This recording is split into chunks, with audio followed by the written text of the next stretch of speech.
right, so ladies and gentlemen, Dr. Joe Mattox, Team Psychologist with the San Francisco 49ers. I don't care if you're a Raider fan. Thank you very much for being here. And ladies and gentlemen, Dr. Joe Mattox. All right. Well, thank you all very much for having me here today. And I'm here to talk a bit about the role that you all play, which you do know that can change the life of those that you're coaching out there. And my focus today is going to be really on what are some of the things that you can do to help the individuals you're coaching and working with understand the combination, the most important combination between what they're doing on the field and how they're living their life off the field. And that's why we're going to talk a little bit about understanding some of the life domains and how you can incorporate that in your coaching. So let me tell you a little bit about myself. My name is Joe Mattox. I'm a psychologist and an organizational psychologist. My PhD is in both clinical psychology and organizational psychology. I've been working for the National Football League for over 14 years, both working with the Raiders, San Francisco 49ers now, Broncos, and other teams. In addition to working as a clinician, I'm also an organizational executive coach, and I work with leaders of all kind of industries in biotech, in medicine, et cetera. So I'm called on to be a trusted advisor in that area. So I like to talk a little bit about total wellness. Whenever I talk to athletes, one of the things that you hear a lot is there's a lot of focus on their physical health.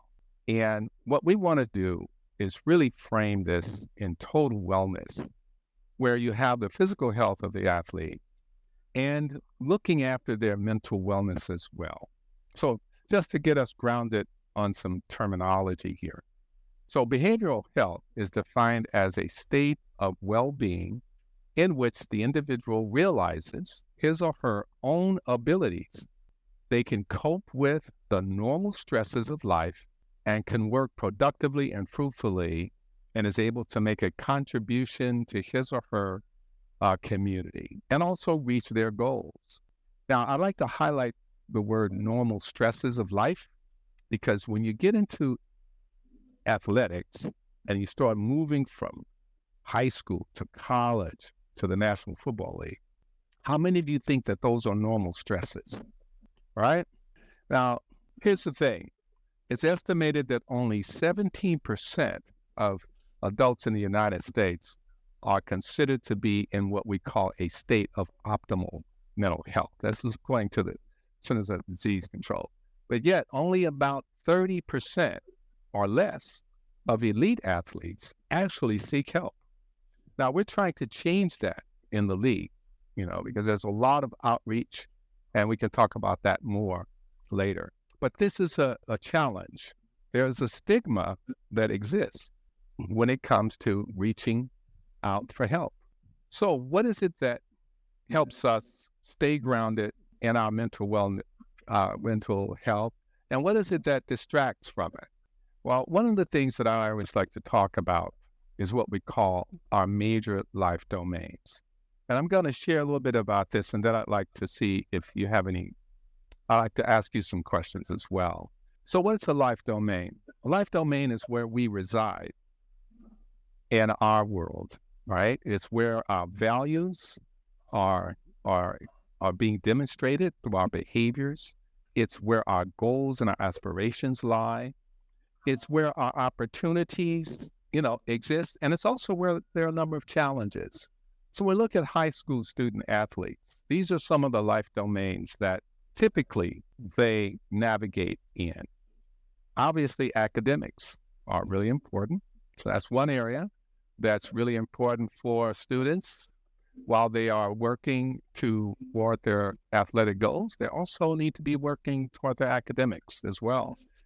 And there's a lot we can talk about that when you move up the chain to the NFL and other things, because these things are really important, because you're going to be using a lot of what you learn in order to do the game. It's not just about the physical, but it's also about the mental as well. And then there's time management. when a student is in school, they also have to manage their time, how much time they spend on video games, how much time they spend studying, how much time they spend with you as a coach, other activities. So time management is really important, and how well they balance what they're doing on the field with other obligations is really important. Social interactions with peers and friends. As you know, young people, typically, that's one of the areas that they really focus on. Are their friends means a lot to them, and it could be a positive or a negative. And then, as you can see, there are other categories of life domains. Personal development, their physical and mental well-being, their cultural identity, and how they identify themselves, both culturally and personally, their social relationships with their family as well. And then, of course, there's their performance, their sports performance. And the last one that I also want to highlight in terms of some of the life domains of high school students and athletes that are moving into sports, social media takes up a lot of time here. So these are some of the things that are important when I'm talking to the players that I work with about, let's look not only at your performance on the field, but when you set a goal, there's going to be a lot of incoming that you're going to have to navigate as well. So to the extent that you can balance these challenges, these opportunities that they present, determine to some extent how you will be reacting to stress, to the anxiety that you have to deal with, and ultimately your mental wellness or challenges. So as you can see, in any one of these dimensions, there can be some opportunities, and then there can be a number of challenges. So that's one of the things that I'd like you to think about is when you're working with and coaching athletes, how can you begin to incorporate these life domains in the work that you do? To what extent do they have an impact? And how might you begin to do that kind of work? So let me ask you if you have any questions, first of all. John, I can't hear everybody, but can you check to see if there are any questions? One thing that I just want to bring up, so they're student athletes, and so it means that they're going to come to your practice after having just come from a class, and they may be behind. They might be behind in schedule on a report or a project or something that they just finished school, and they're going to come to your practice, and that's going to be on their mind. The stresses of what they're going to just accomplish, they just did at school. Maybe they bombed a test, maybe they did whatever, but they are coming from school to your practice. And if they're thinking about school still, then that's going to be a distraction to your practice. Absolutely. Very good point. And what if they just had a fight with their parents over video games? What if they have a girlfriend or a boyfriend or a partner, and that is creating some stress for them? Any other comments? Sure. He said that some athletes have to take on a parental role, right? And they wake up in the morning and they have to get their siblings dressed and breakfast and ready and got off to school like a parent would, and that takes time. And probably in the evenings, the same types of things. They have to be a parent, and there's a lot of time in being a parent, as we know. So that can affect their studies. It can affect a lot of things. So that's okay. Excellent point. Right. What about social media? What do you all think about that? What if they are being bullied? What if they're on social media and they now are an athlete, and there's some positive aspects that people might, ascribe to that? What are your experiences with social media and the impact of that on the guys, other people that you're coaching? A student can have almost a complete change in demeanor after checking social media, right? So, they might be fine. They come in, hey, Mr. Scott, and they go to the locker room and change. And in the meanwhile, they looked at their phone, and then they come back, and now they're like, I don't think I'm going to practice today. And you're like, what? So their mood can change in a second because of something that they've seen, or a text that they've gotten, or a post that they've seen. Either they're being left out of something, or they've been talked about or disparaged. And I don't have a solution, but a child's teens' demeanor can change in a second because of social media. Thank you. And what's your name? Sherry. Thank you, Sherry. And I see this quite often, right? Because it is such an impact that social media has such an impact on the way in which students, whether he or she is popular, whether or not there's some bullying going on. And you raise the question, I don't know what to do about it. Well, one of the key things as a coach, the role is not to solve the problem. It's not to be the therapist for that person, but you have a critical role in helping them begin to think about how these different domains of life are affecting them. And I'll give you a strategy that you can employ. And by the way, social media is one thing that I talk to a lot of folks about all the time, right? Because it has a major impact. Okay, we'll get into a couple of things you can do, even though you're not there to solve it. There's some things that you can do that could be useful. So anyway, these are some of the things that are important to incorporate and think about when you're working with any student. Now, how do you go about doing that? Because in a coach's role, you have one of the most important roles in that athlete's life. I can't tell you all how many times when I ask an athlete, what made the difference in your life? What made the difference in your life? First of all, I hear the most common thing is family, that somebody in the family believed in me. They may have come from a privileged background or a not so privileged background. They may have come from a place where they had a lot of support. They may have come from a place where they had no support. But do you know who they identify, no matter where they come from, no matter how diverse their background? They talk about you. They talk about a coach made a difference in their life. A coach helped them navigate through. And so the role that you play, I have to tell you, I'm excited that I'm here talking to you because you play such a critical role in the lives of these men and these women. So these dynamics, these life domains, their obligations, right? Their expectations, and how well, first of all, it's difficult for adults to balance all the things that we do in our life. Would you all agree with that? I didn't hear anybody say a yes. Yes. Now, imagine when you now are dealing with schoolwork.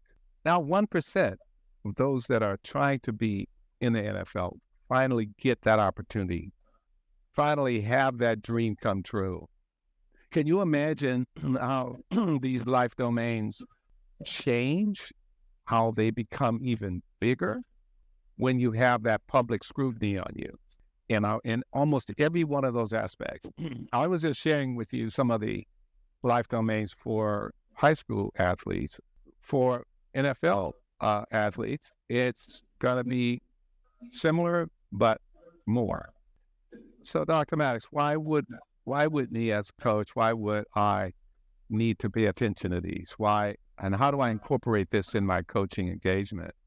Well, first of all, you can help the athlete connect the dots, because it's likely that they're not thinking about what they're doing on the field, what they're doing with you as you're coaching them, the impact of all of these different domains have on their performance on the field and on how they operate in the world and how they operate off the field. So it'll be helpful in terms of your role if you can help them basically connect the dots, because each one of these are red flags if you know how to identify them, if you pay attention to them. Each one of these red flags can be addressed with strategy, with planning, and each one of these can lead to mental health problems, anxiety, depression, performance anxiety, things of that nature. So it might mean that you can see a window for also opening up the opportunity for these athletes, these students to get help, mental health services and positive things. So how do you go about doing that? I'll tell you how I do it. and you can see if this could work for you. The first thing you do is when you're talking to an athlete, one of the things that I always like to do is I have them read through the different life domains, right? Then I ask them the question, which one of these domains are the most important ones in your life? Because there may be others that are not on there. Like, for example, spirituality is one that is important for some people. Another might be, the social relationships piece. But what you can begin to do is have a map of these domains and then ask them which ones are most important to you that you feel are going to help you be successful in your life as a student, that's going to be helpful for you to be successful in your life as an athlete. So that's the first thing. Have them narrow in and what we call select their bullseye. And the bullseye are those things that you're going to be targeting while we're working together. Okay? That's number one. Then the second thing you want to consider doing is then you can ask them to rate. I'm going to put the domains up in the chat, by the way, if you can see those. But anyway, the next thing you do is ask them to rate from 1 to 10, how balanced they feel they are in that particular domain. For example, with their academics on a scale of 1 to 10, how do you feel you're doing in that area, right? And which ones stand out? Which ones are working well and which ones are not working so well? Number 2, identify obstacles. You can ask them to write down what stands in the way between you being your best in that particular domain, both in what we're doing on the field and also in that domain. What might be getting in the way? What do you think some obstacles might be? And writing those down as well.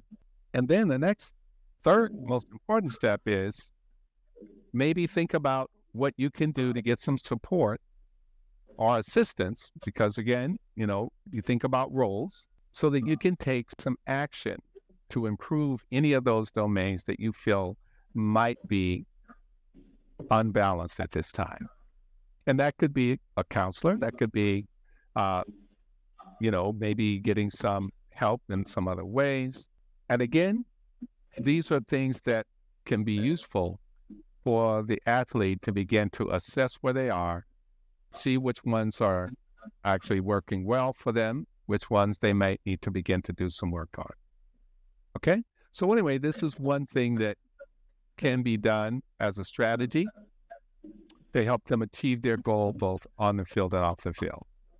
Just to summarize, opportunity to be able, to assess, give the person a much more holistic view from the standpoint of their life domains, their performance on the field, and what they're trying to achieve as an athlete.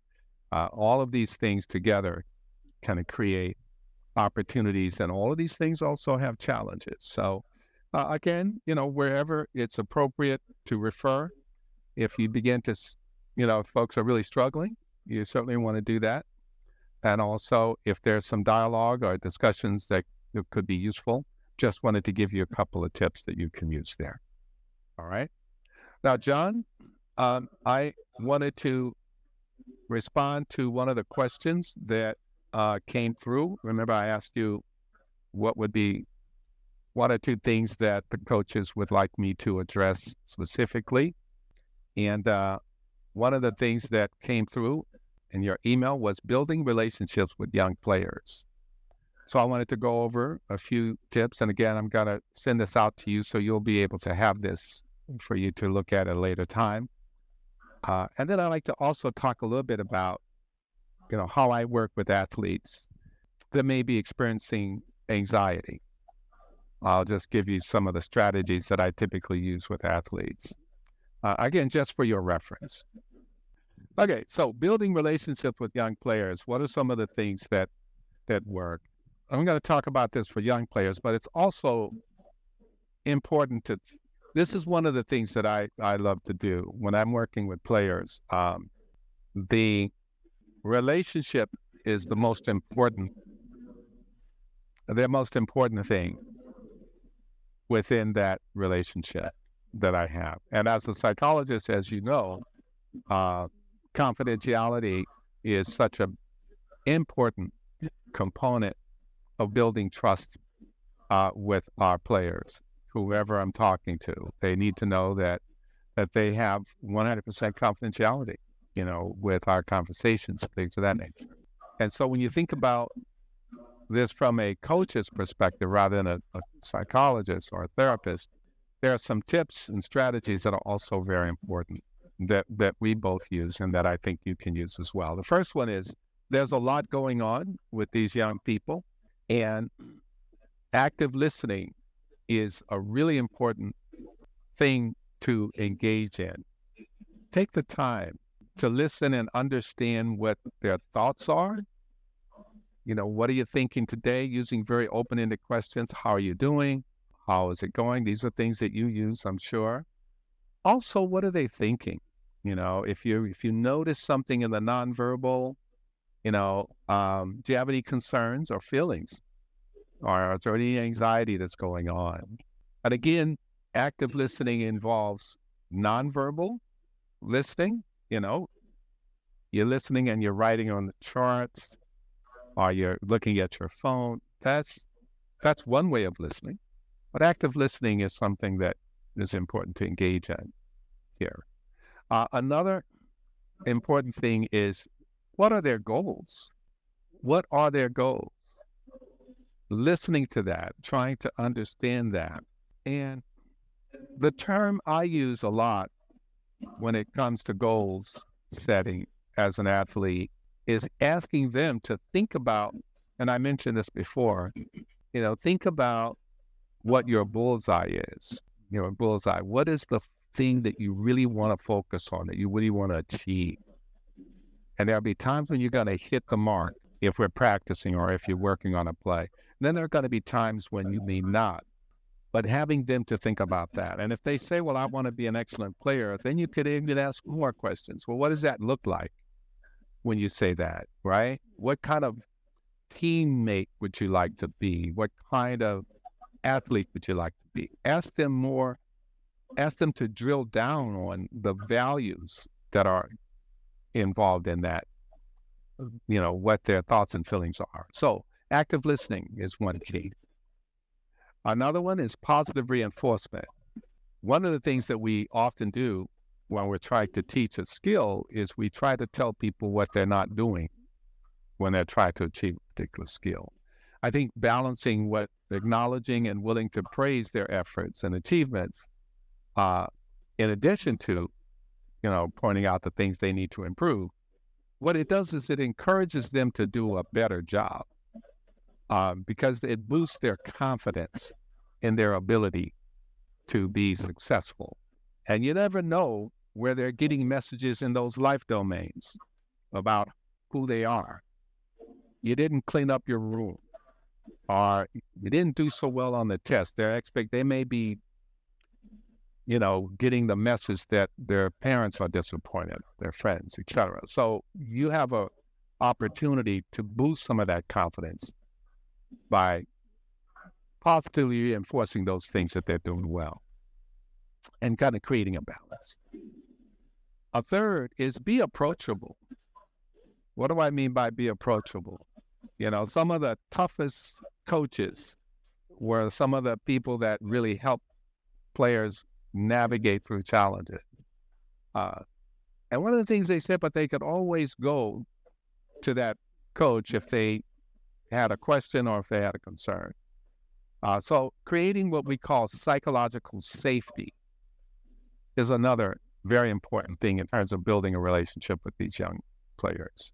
And that is creating it with an open environment where they feel comfortable approaching you and talking to you about challenges. And the reason I bring this one up is because that's also a pathway to mental health. Because if they feel psychologically safe, they're going to be able to also tell you when they're not doing so well. Or maybe they do have some major depression or obsessions or, compulsive problems in this area or family problems. But anyway, it gives you an opportunity for them to be able to know that if they're having problems, they can come to you as well. Number 4, lead by example. Whatever values you are teaching them as athletes, whatever behaviors you expect, demonstrate those behaviors so that there is alignment with what you say and what you do and what you're asking them to do as well. I can't tell you how many times the lack of alignment creates distrust. So leading by example. Obviously, you all are busy, and so are these student athletes, but try to spend some individual attention. Give individual attention, even though they are within a group. What does that look like?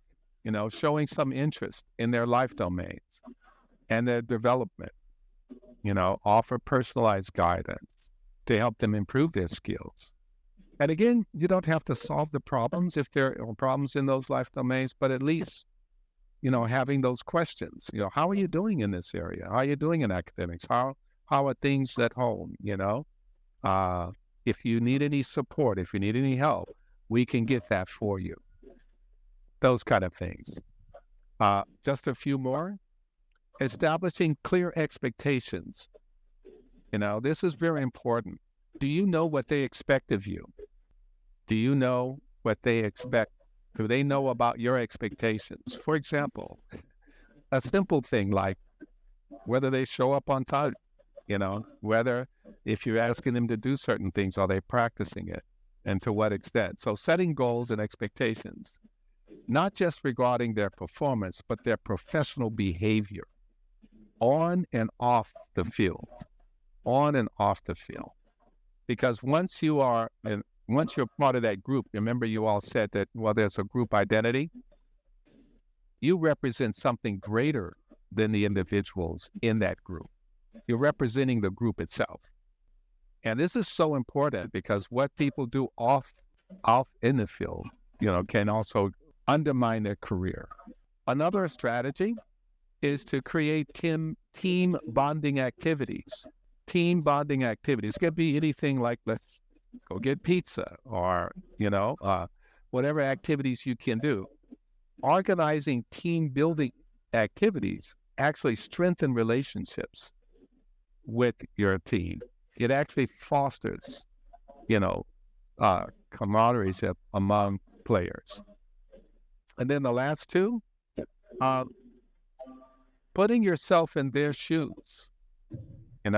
Empathy is very important for the life domains that they're experiencing. Listening and understanding that each player is unique and may face challenges both at school, at home, in their community, online, and then refer them to therapy or counseling if they need it.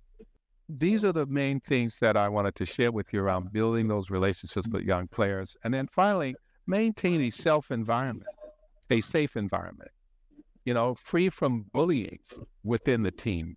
Be mindful of that can go on.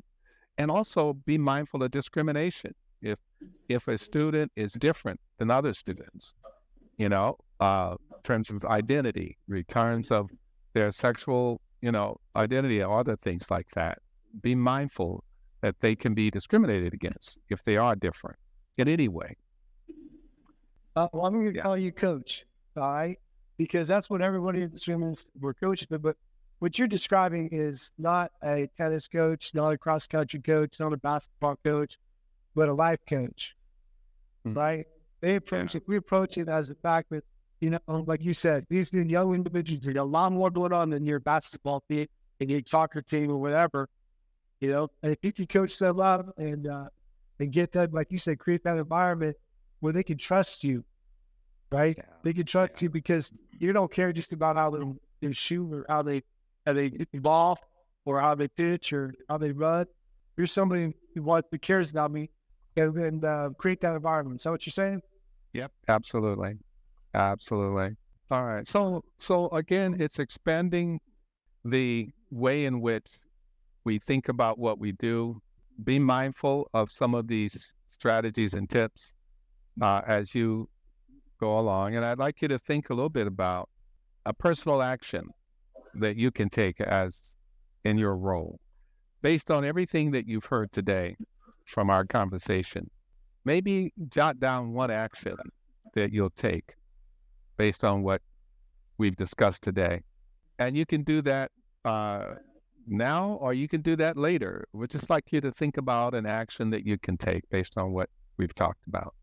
And the goal setting that I want to, it's not just the physical goals, what they're going to achieve on their team, what they want to do physically, but what emotional goals do they want to achieve? What spiritual goals do you want? Because we're Catholic school. We shouldn't hide behind spirituality. Well, spirituality is important. Yeah. Yeah, I think goal setting is really important.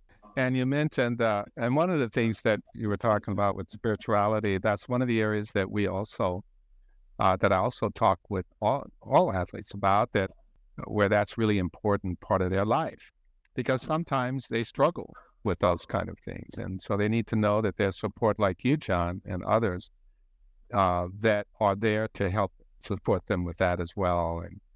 And sometimes they'll say, well, you know what, I need to get back to my spiritual practice, right?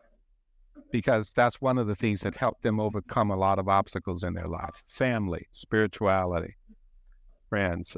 So in terms of the presentation of today, I think I've covered most of the areas that John and I talked about. If you have any additional questions, I'll be more than happy to answer those before we end today. I think there may be some down the road, but I think today we got the energy. They're just running out of energy. They're on field right now, I think. All right. But you've done a great job in that. I do want to say that although they don't have questions, they're all, all the faces are attentive. So I'm sure we've all taken in quite a lot of information. It's great information. And you and I will stay in touch, if that's okay. Of course, John, we're good. Well, I appreciate your ability to be a resource for us. All right. Well, thank you all very much. Appreciate you. One last question. Who do you think is going to be the quarterback for the Niners? Well, I'm the psychologist, not the coach. So I'm... I know, I'm just kidding. All right. Thank you very much. Oh, boy, thank you. All right, take care.